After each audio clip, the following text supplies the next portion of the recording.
A devastating fire has destroyed several shelters at a refugee camp in Kolofata in the Mayosava division of Cameroon's far north region, leaving more than 2,000 displaced persons without homes and in urgent need of assistance. Out of Cameroon, the government of the Democratic Republic of Congo says the death toll from a devastating mine landslide has risen above 200 as rescue teams continue searching for survivors amid growing concerns over safety conditions at the site. And in sports, the long-awaited and highly anticipated Southwest Regional League is set to officially kick off on the 14th of March 2026, ushering in another thrilling season of grassroots football in the region. Details of these stories and more in a moment. I'll be right back.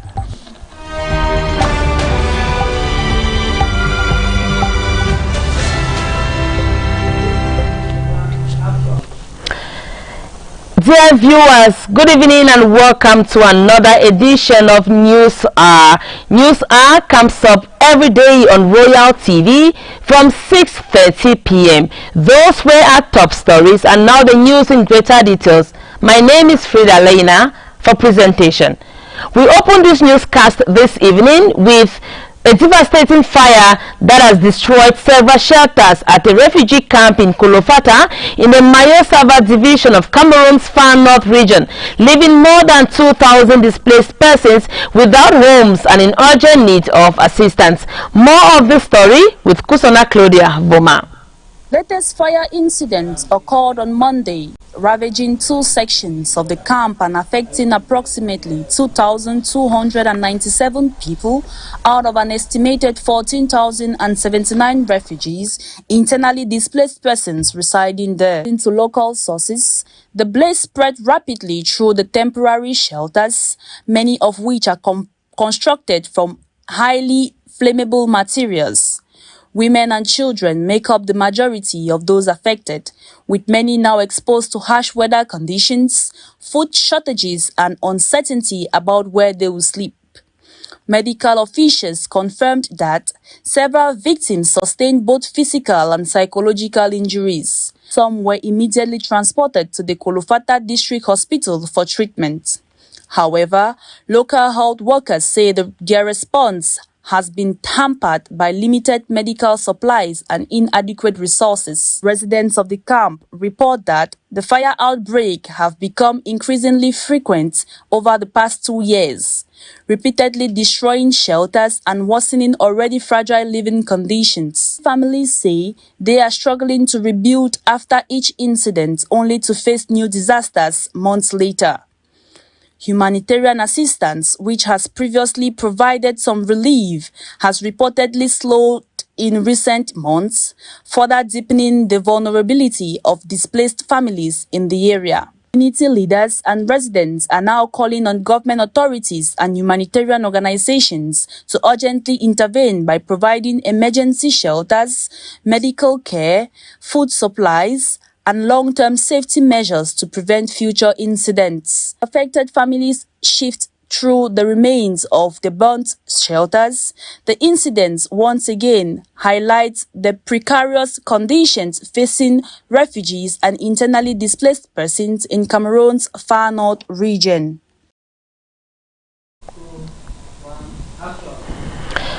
We now revisit Women's Day preparation activities, where ahead of the commemoration of the 41st edition of the International Women's Day celebration, women of the Cameroon People's Democratic Movement CPDM FACO 3, headed by Wotani Regina, have been schooled on how to become successful politicians, gender-based violence amongst others.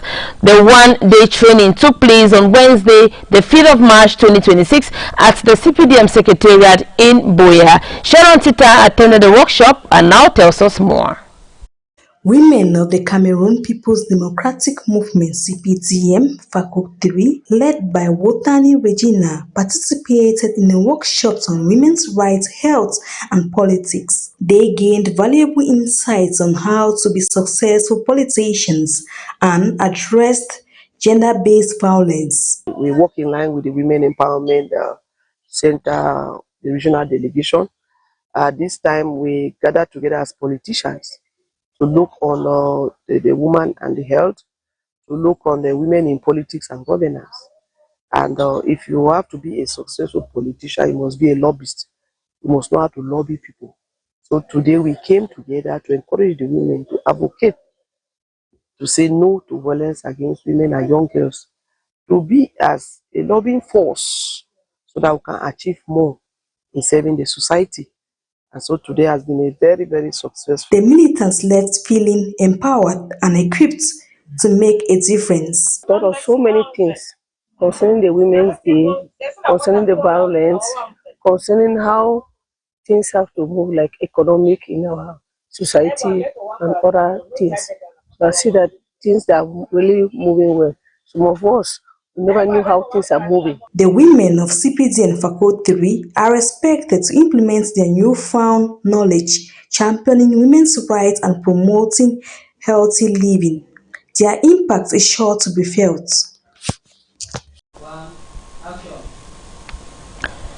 Human rights are women's rights. This was the fallout of a symposium that held at the Women Empowerment and Family Center in Buea in the wake of the International Women's Day come Sunday. Honorin Cheng was part of the event and tells us that women and young girls were cautioned to be educated on their rights so that men and society won't step in the smooth operation of any action for justice. This and more in the following report. The regional delegation of Women Empowerment and the Family Buea has organized a symposium ahead of commemoration activities marking the International Women's Day. Dr. Mbeng Franklin, counselor at the regional delegation of secondary education, reiterated the fact that education remains the most effective tool for achieving justice and rights for women and girls. Education is a key. Is the foundation, because the girl child first of all has to know their rights, to be able to know when these rights are violated, and they cannot know these rights if they don't go to school. So education is the development of the intellect and the physical. So once they are able to understand their rights when they go to school, it is very difficult for you. They start by protesting. They may take action on their own instead of waiting for the proactive or the reactive measure of defending the rights. 10 years into the Anglophone crisis, women and girls' rights seem to be violated on a daily, as Justice Helen von Achu expatiates. The law provides legal provisions that protect women and girls in situation of armed conflicts like what we are living in the Northwest and Southwest province. And there are many legal human rights instruments like the Maputo Protocol that insists and lays emphasis on the fact that women's human rights are women's rights, even in times of crisis. We know that during crisis like that, armed conflict crisis, women are the victims. Women become they are the fallout. You know, they are the victims of sexual violence, victims of rape. You know, they are victims of prostitution. They are just used even like objects. According to her, there is need to protect these vulnerable population from the fallouts of the justice system. Given that human rights are women's rights, women have been advised to know their rights so that incidents like indecent assault and access to justice shouldn't be a myth but a reality. The message we are sending out clearly and strongly now is for women to know that even in this time of crisis, they should not allow themselves to be used like instruments and objects. They have a right. They should not be allow themselves to be used as objects of prostitution. Because in armed conflicts like that, I mean, you know, people do whatever they want to do. You know, most of the time, even out of fear. But if they are victims, they should seek legal redress. Dr. Mbeng Franklin intimated that within the secondary education milieu, a good majority of young girls shrink in low self-esteem because they don't know their rights. To beat these alarming ignorance of the law, he cautioned both women and young girls to focus on their education. When it comes to building of self-esteem, I think that it starts from the home. The social status of the girl child matters a lot, and that is why the school works in collaboration with the home, with parents. We try to encourage the parents, even if they don't have, they can't provide certain things, but there are primary needs that you should provide for a girl child, so that they should not be deceived or they should not be taken into this fall victims of these things because they need material things. Meantime, rights, justice, and action can only come to effect when all persons, irrespective of gender, age, height, and status, are treated without discrimination. Debates and animations punctuated the event. Honoring Cheng ending that report. Still about Women's Day commemoration, women in the town of Dibamba in Edeya have reiterated their commitment to work in synergy in order to make their region better. They made the affirmation during activities to mark the commemoration of the 41st edition of the International Women's Day that took place in Dibamba recently. Natalie Juma has the details of this story. Women from the various subdivisions in the Sanaga Maritime Division converged on the esplanade of the Dibamba Town Hall in the Littoral region. The launch of activities to mark the commemoration of the International Women's Day in Edeya was attended by administrative authorities and resident representatives of women action groups. Autres leaders communautaires s'approprier tous les moyens de lutte. The minister and other leaders who fight against all forms of criminal activities made it wins, like instance of rape, gender-based violence, and femicide, as well as other violence like affirmation. Those that will be caught practicing this violence against women will be brought. The event focused on promoting responsibilities of women in Dibamba. The grand launch was presided over by the divisional officer for Sanaga Maritime Division, Cyril Ivanabon, where the women from the town of Dibamba received certificates after completing computer skills training, which is a step towards empowering them.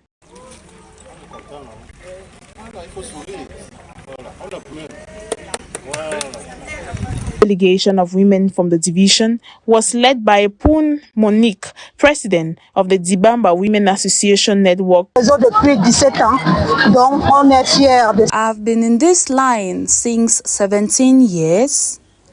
We are happy about what has unfolded here today in our subdivision, and I am satisfied with the activities that have passed here, especially the training of women and young girls. This shows that we the women can strive for development in our subdivision. We thank the divisional officer and the mayor for standing by us as we celebrate the International Women's Day. Launch ushers a series of activities that has been ongoing in other parts of the littoral region as well as throughout the national territory as the women gather to celebrate on March 8th.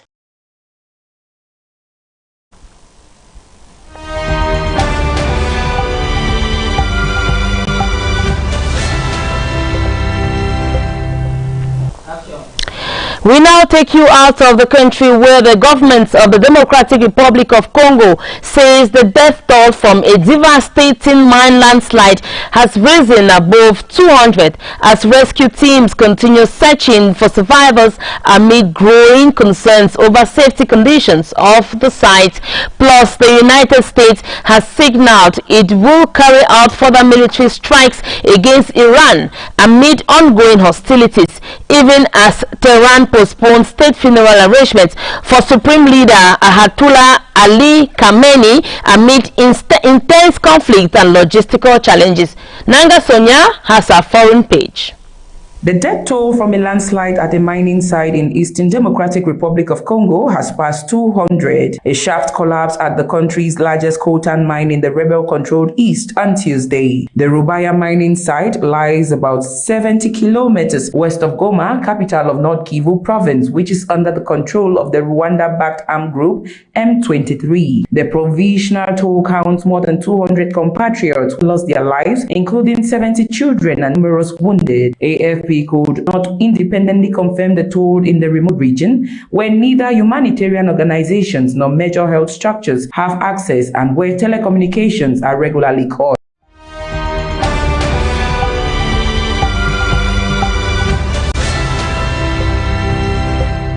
More than 2,000 Doctors Without Borders workers remain unaccounted for a month after attack in South Sudan. Two facilities operated by the group, known by French acronym MSF, were attacked on February 3 in Jonglei State, northeast of the capital, Juba, where violence has displaced an estimated 280,000 people since December. A hospital in the town of Lankieng was bombed by UN forces, while another medical facility in the town of Peri was raided by unknown assailants.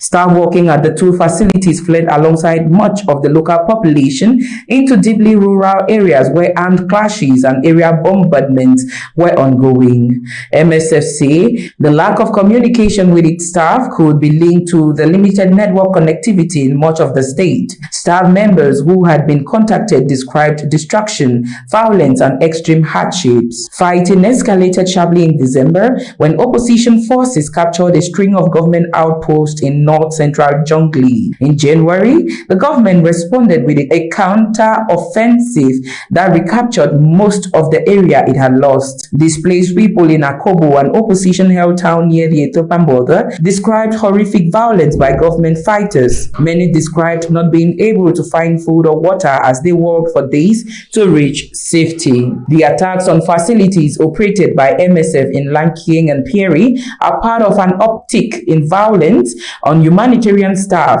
supplies, and infrastructure, aid groups say. Facilities operated by MSF have been attacked 10 times in the last 12 months. A U.S.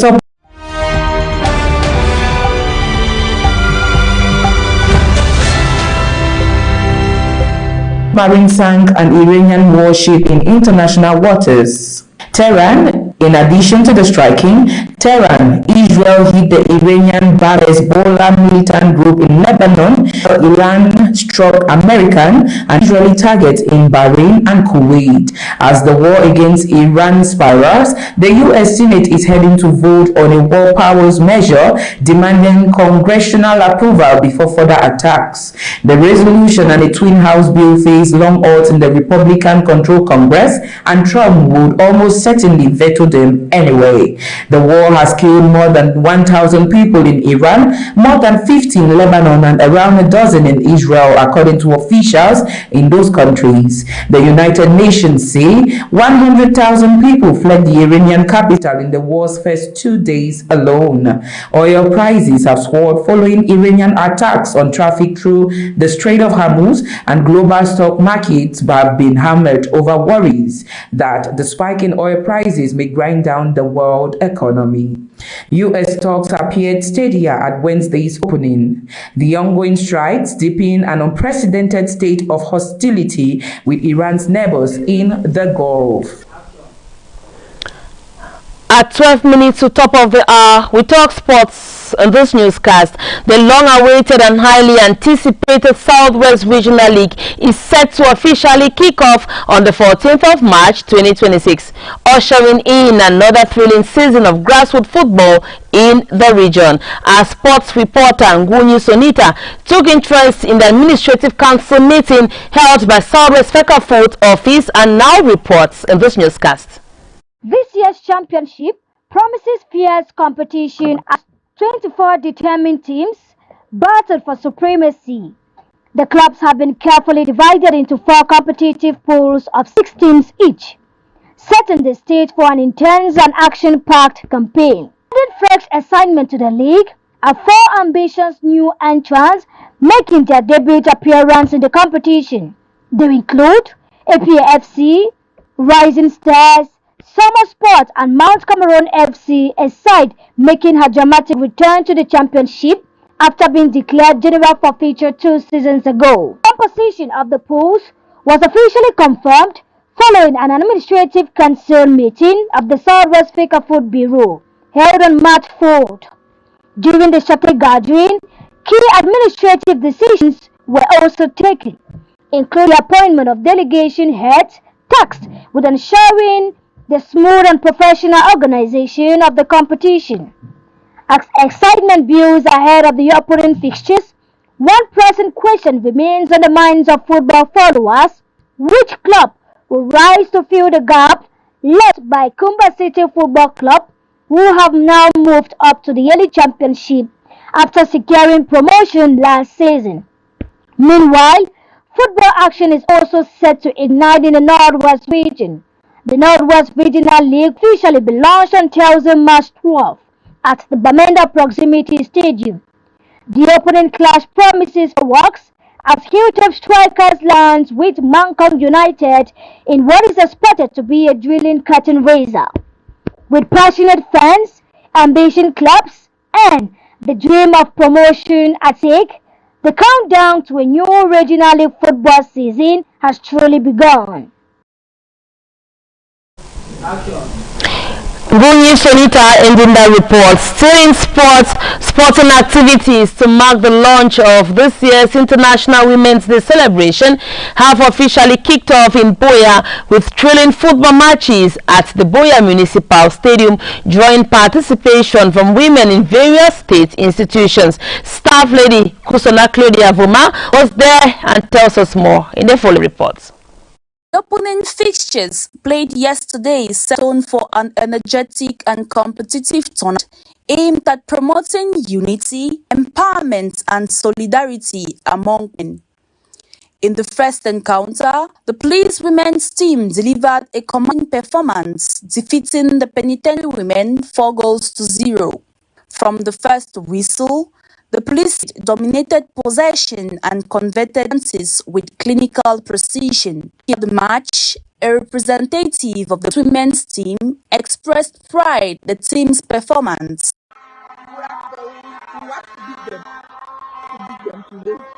It will not be easy.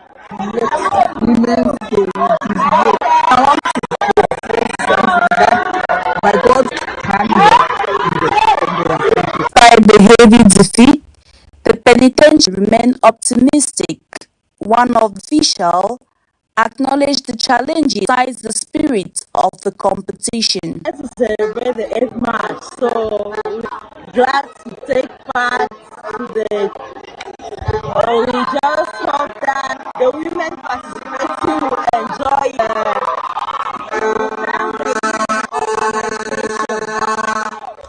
This year, Nasla women secured a 3-0 victory over the National Public Works women's team, booking final.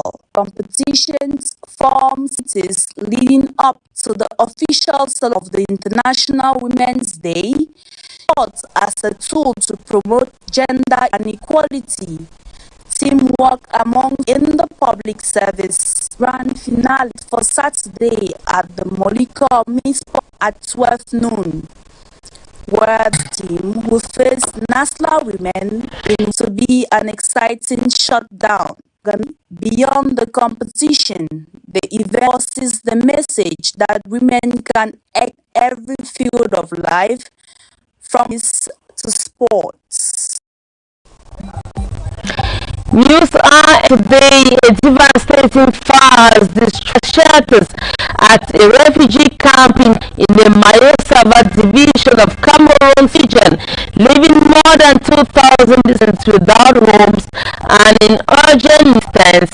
And we told you that out of the government of the Democratic Republic says the death toll from a Diva landslide has risen above to continue searching for survivors amidst over safety conditions of and the long-awaited and highly anticipated Southwest Regional League is set up on the 14th of March 2020 in another thrilling season of grassroots in the Central Region.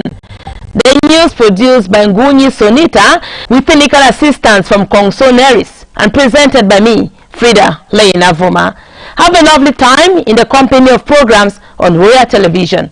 From us to you tonight is bye-bye.